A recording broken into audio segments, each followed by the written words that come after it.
The drunk passenger kept talking to the empty seat beside him. Lin thought he was sending voice messages. The man kept nodding, pausing, then answering in a low voice, as if someone beside him had spoken. But his phone was face down in his lap. The screen was black. Then he whispered to the empty seat, "I'm sorry, I didn't know it was your door." Lin looked ahead. There were no houses nearby, only an old burial field beside the highway. It happened a few years ago, outside a city in eastern China. Lin worked late shifts near the edge of town and sometimes picked up rideshare passengers on his way home. That night, he accepted a request from a man named Ma. Ma was waiting outside a small restaurant. His face was red, his steps were loose, and the smell of alcohol filled the car as soon as he got in. Lin opened the window and drove.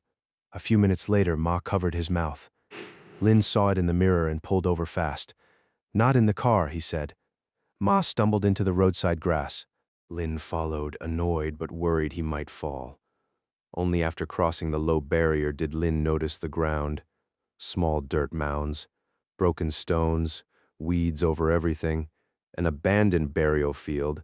Ma was bent over one of the mounds. Lin grabbed his sleeve. "Look where you are." Ma saw the mound behind him and went pale. He pressed his hands together and mumbled an apology. Back in the car, Lin drove faster, but the road seemed wrong. Fog thickened in the headlights. The navigation app froze, then placed the car back near the burial field, though Lin had already driven away. He told himself it was the signal. Then Ma began speaking again. At first, Lin thought he was on his phone. Ma kept turning to the empty seat, waiting, then answering.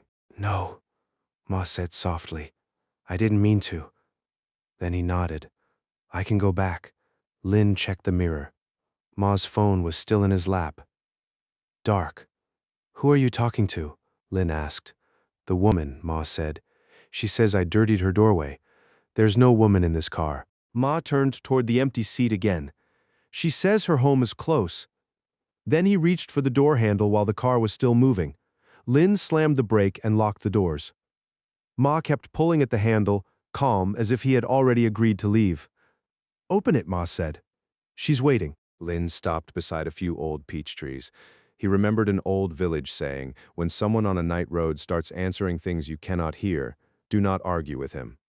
Get him awake first. Lin broke off a thin branch and struck Ma's shoulder with it. Ma froze. For one moment his eyes looked normal. Then he looked past Lin, toward the dark field. "She's still there," he said. He opened the door and walked back. Lin followed. Ma moved slowly, as if following someone only a few steps ahead. Lin caught up and snapped the branch against the back of Ma's neck. Ma dropped to his knees and gasped. "Where did she go?" he asked. On the drive back, Ma told Lin what he had seen. A woman had been sitting beside him, face turned toward the window. She said he had made a mess at her door and should come back to clean it. Then she told him to go home with her. Ma remembered following her toward a small house with a light on. But Lin knew there were no houses in that field. After dropping Ma off, Lin deleted that route from his app. From then on, he drove 20 extra minutes every night to avoid that road. Subscribe for more strange mysteries, dark legends, and unexplained stories from roads people still avoid.